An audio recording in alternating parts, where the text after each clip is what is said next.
Assalamualaikum warahmatullahi wabarakatuh. Kami dari kelompok E akan membahas tentang bisnis digital strategi yang terdiri dari Vitus Baskara, Muafak Iqbal, dan saya sendiri Rizka Nabila. Selanjutnya untuk penjelasan akan dibacakan oleh Vitus Baskara. Kepada Vitus dipersilakan.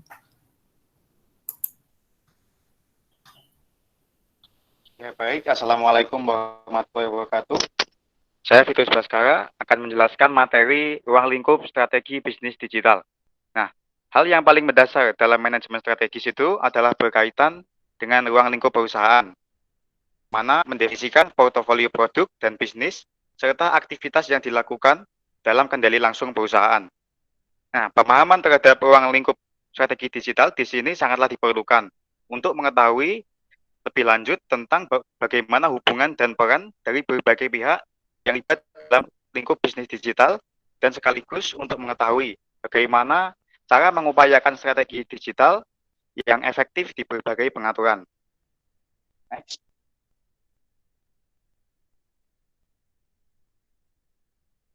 Nah, selanjutnya, untuk memahami lebih lanjut tentang ruang lingkup strategi bisnis digital, maka akan dapat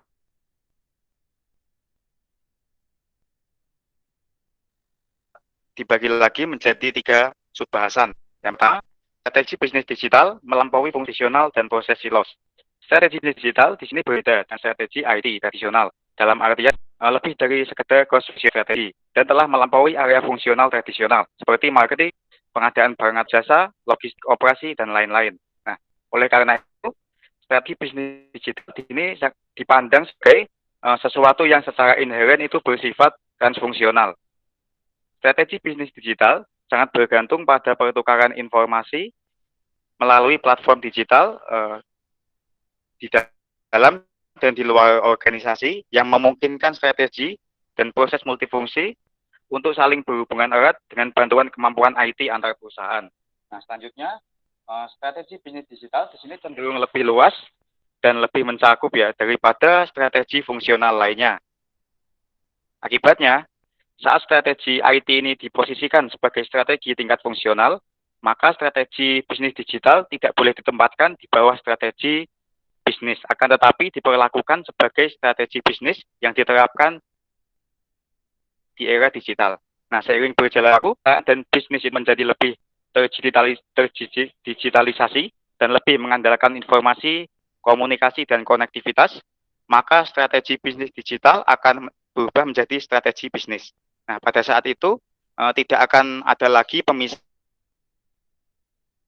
antara strategi bisnis dan strategi bisnis digital. Subbahasan selanjutnya adalah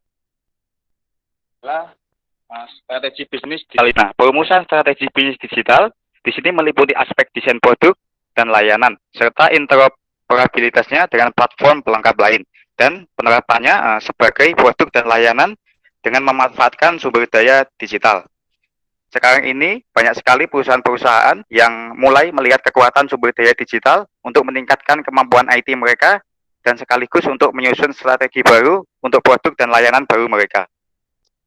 Nah, beberapa perusahaan seperti Microsoft, Netflix, dan Google terus menyesuaikan ruang lingkup perusahaan mereka dengan memanfaatkan perkembangan perangkat keras, perangkat lunak, dan konektivitas internet.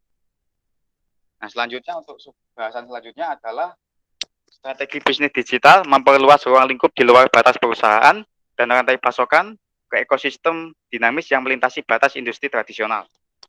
Nah, di tengah kuatnya arus digitalisasi, perusahaan di sini beroperasi dalam ekosistem bisnis yang sangat rumit dan strategi digital pun tidak dapat dipahami secara independen hanya dari ekosistem bisnis, aliansi, kemitraan, dan pesaingnya saja. Nah, selain itu, penggunaan platform digital juga memungkinkan perusahaan untuk mendobrak batasan-batasan dalam industri tradisional. Nah, memperluas jangkauan strategi bisnis digital yang mampu melampaui rantai pasokan yang ketat dengan mitra di industri tradisional untuk ekosistem dinamis yang digabungkan secara longgar itu adalah pekerjaan yang jauh lebih kompleks. Hal ini membutuhkan pemikiran kembali tentang bagaimana menstandarkan infrastruktur TI dan proses bisnis di sekitar mereka. dan itu juga membutuhkan adaptasi digital untuk menanggapi kondisi ekosistem yang berubah dengan cepat. Ini membutuhkan juga orkestrasi sumber daya digital yang lebih kaya data dan dinamis. Nah, ketergantungan digital di sini mungkin memerlukan pola pikir yang mungkin cenderung memerlukan penggabungan dan pembagian strategi bisnis digital dengan pemain lain di dalam ekosistem bisnis.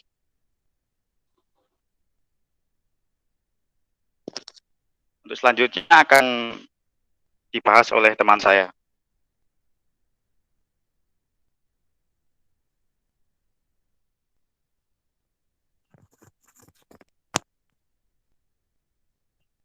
Saya Muhammad Iqbal Rubani akan menjelaskan skala dalam strategi bisnis digital.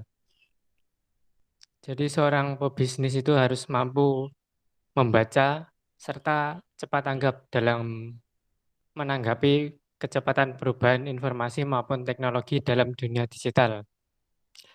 Hal itu tentunya akan lebih meningkatkan keuntungan bagi perusahaan itu sendiri. Nah, di sini ada 4 skala bagaimana strategi bisnis digital itu berbeda daripada bisnis non-digital atau tradisional.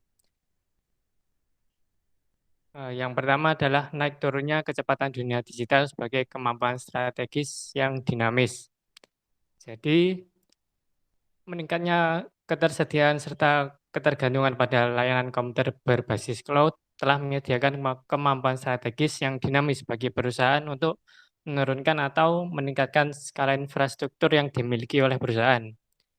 Infrastruktur ini menggunakan komputer berbasis cloud telah mengaktifkan permintaan akses internet untuk berbagi dengan komputer lain yang telah dikonfigurasi oleh perusahaan itu.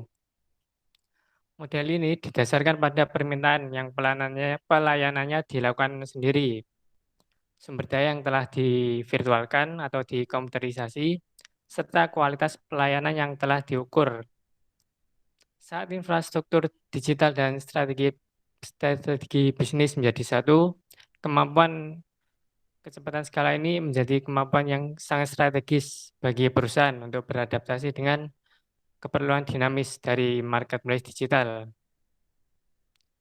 Selanjutnya adalah efek jaringan di platform multi-site, menciptakan potensi skala yang cepat. Jadi, efek jaringan yang ada saat ini adalah nilai barang atau jasa meningkat karena semakin banyaknya konsumen yang menggunakannya atau saat penyedia menambah layanan. Saat ini banyak barang atau jasa yang menjadi digital. Efek jaringan menjadi kunci yang membedakan serta menjadi pendorong dari penciptaan nilai secara digital. Seiring dengan berkembangnya peran dari jaringan ini dan model bisnis multi-sided, ini dapat digunakan oleh perusahaan untuk menjalin kerjasama secara digital dan pada sisi permainan itu sendiri dapat menjalin hubungan antara website-website. Selanjutnya adalah skala dengan strategi bisnis digital akan memiliki tempat secara signifikan dalam kondisi limpahnya informasi.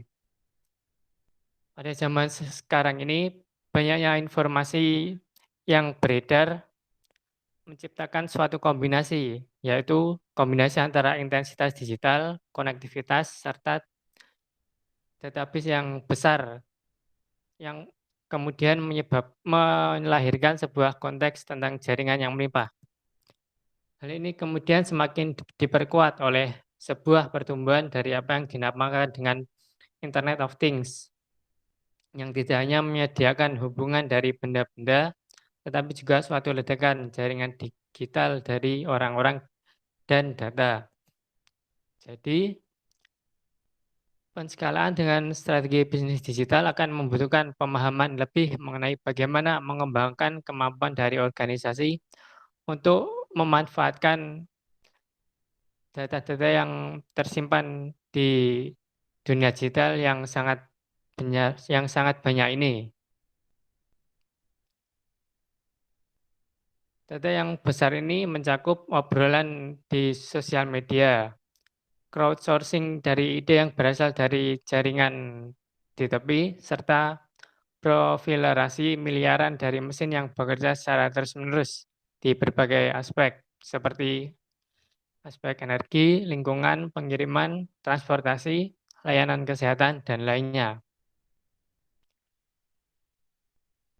Selanjutnya yang terakhir adalah skala melalui aliansi dan kemitraan.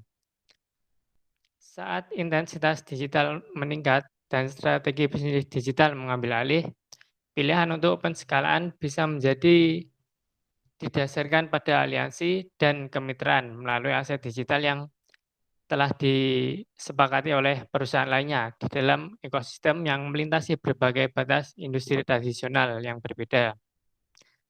Di zaman sekarang ini, kita akan melihat berbagai perusahaan yang bergantung pada perusahaan lain yang berbeda di sektornya agar dapat menutupi kekurangan di sektor yang tidak terlalu mereka kuasai.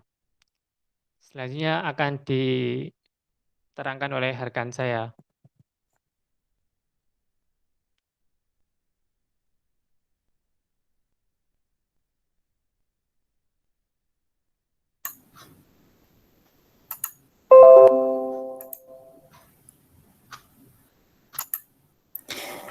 Selanjutnya, saya akan menjelaskan kecepatan dalam strategi bisnis digital.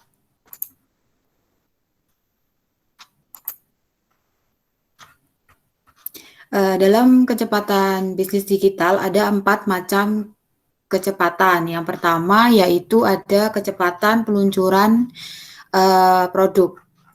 Dalam kecepatan peluncuran produk, di mana walaupun keadaan di suatu waktu ini telah diakui sebagai penggerak penting keunggulan kompetitif di perusahaannya, namun khususnya lagi pada kecepatan yang dilakukan dengan cara yang gesit, penting. Jadi oleh karena itu kita mempunyai 4 macam peluncuran produk.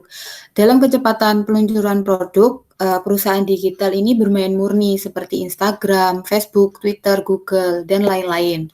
Nah, dalam kecepatan peluncuran produk yang ditetapkan oleh perusahaan ini sekarang memaksa perusahaan yang sedang dalam mode kompleks di mana ada model digital maupun fisik itu juga mempercepat pengenalan produk mereka.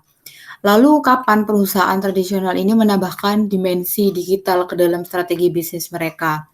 Jadi kita dapat lihat ini dalam kasus peluncuran Apple yang berurutan. Pada masa kini kita dapat melihat bahwa kasus iPhone dan iPad ini menggabungkan hukum Moore di mana peningkatan yang stabil dalam kecepatan lebar dan teknologi seluler. Nah, oleh karena itu kecepatan produk yang diluncurkan dengan konektivitas ke dalam cloud yang mereka punya menjadi sangat penting untuk dilakukan. Nah, kemampuan organisasi untuk mengenali dan menanggapi sifat inovasi yang serba cepat ini dengan keusangan terencana merupakan hal yang mendasar untuk salah satu faktor kesuksesan kompetitif dalam kelangsungan hidup perusahaan di bawah kondisi bisnis digital. Selanjutnya, ada kecepatan pengambilan keputusan. Jadi sudah menjadi kesepakatan bahwa teknologi itu memungkinkan perusahaan untuk mempercepat keputusan yang mungkin akan melambat karena adanya hierarki naik turun dari atasan hingga lapisan bawah manajemen. Nah, kecepatan sebagai dimensi ini penting dalam konteks melayani permintaan layanan pelanggan di tiap-tiap bisnis digitalnya seperti Twitter, Facebook, dan platform media sosial lainnya. Nah, untuk mengatur arus informasi ini di dalam perusahaan dan di luar untuk meningkatkan organisasi kemampuan untuk merasakan dan merespon lebih cepat dari sebelumnya. Oleh karena itu, dibutuhkannya kecepatan pengambilan keputusan. Lalu, yang ketiga ada kecepatan orkestrasi rantai supply. Orkestrasi pasokan rantai bukan tentang mengelola portofolio produk saat ini, tetapi juga berinovasi portofolio produk di masa depan yang diperlukan kebutuhan untuk penataan kembali mitra dan pemasok yang dinamis. Dalam kecepatan orkestrasi rantai, pasokan secara global adalah menjadi pendorong yang penting khususnya dalam keunggulan kompetitif. Nah, keunggulan kompetitifnya sendiri tidak terletak pada saat ketika kita mengumumkan produk baru tersebut, namun juga dalam memastikan ketersediaan produk baru secara global untuk menangkap keunggulan penggerak cepat. Lalu yang terakhir ada kecepatan pembentukan dan adaptasi jaringan. Laju pembentukan jaringan itu semakin cepat di setiap perusahaan, sektor industri maupun sektor lainnya. Nah, salah satu persyaratan utama dari strategi bisnis digital ini yaitu adalah merancang, menyusun, dan mengolah jaringan yang memberikan kemampuan pelengkap untuk apa perusahaan memiliki hierarki di dalam perusahaan mereka itu sendiri. Oleh karena itu, lingkungan bisnis digital ini seperti aplikasi seluler memberikan wawasan yang berguna. Selanjutnya, lanjut ke sumber penciptaan dan penangkapan nilai. Jadi dalam sumber penciptaan dan penangkapan nilai, strategi bisnis digital ini menghadirkan tambahan yang mengubah sifat dari nilai penciptaan dan penangkapannya. Nah, dalam model bisnis tradisional, teori manajemen strategis dan relatif yang dipahami dengan baik dan praktik telah mengembangkan aturan kuat yang berfokus pada pengungkit penuaan fisiknya. Jadi seperti sumber daya nyatanya. Nah, strategi bisnis digital sendiri mempunyai 4 macam. Yang pertama ada peningkatan nilai dan informasi. Dalam peningkatan nilai dari informasi ini sudah ada sejak waktu yang lama. Misalnya seperti surat kabar, majalah yang merupakan salah satu contoh dalam bentuk fisiknya. Nah, untuk membawa peluang baru, disinilah kita membutuhkan kreasi, yaitu di inovasi digital itu sendiri. Jadi seperti majalah itu juga ada di dalam bentuk selulernya seperti itu. Nah, melalui pemikiran tersebut kita dapat membawa peluang baru seperti langganan iklan-iklan di Google, Facebook, maupun eBay yang merupakan contoh baru nilai baru yang tercipta dari informasi yang melampaui area-area tersebut, seperti layanan keuangan yang mengandalkan model bisnis informasi yang akurat dan tepat waktu. Selain itu, sudah ada banyak startup yang mampu untuk menyempurnakan tindakan mereka dan mempersonalisasi berdasarkan penawaran mereka tentang informasi tentang preferensi pelanggan melalui aplikasi yang mereka punya seperti Facebook, Twitter, dan lainnya. Nah, strategi bisnis digital juga memungkinkan demokrasi pada konten serta pembagian berikutnya. Lalu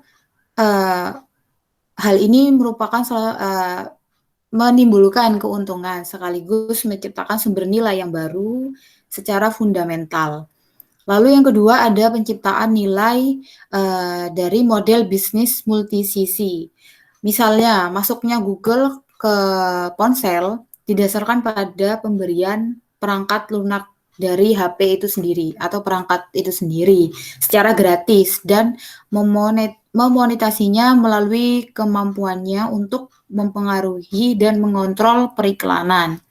Nah, dalam hal ini terlihat bahwa penciptaan nilai terwujud dari model bisnis multisisi.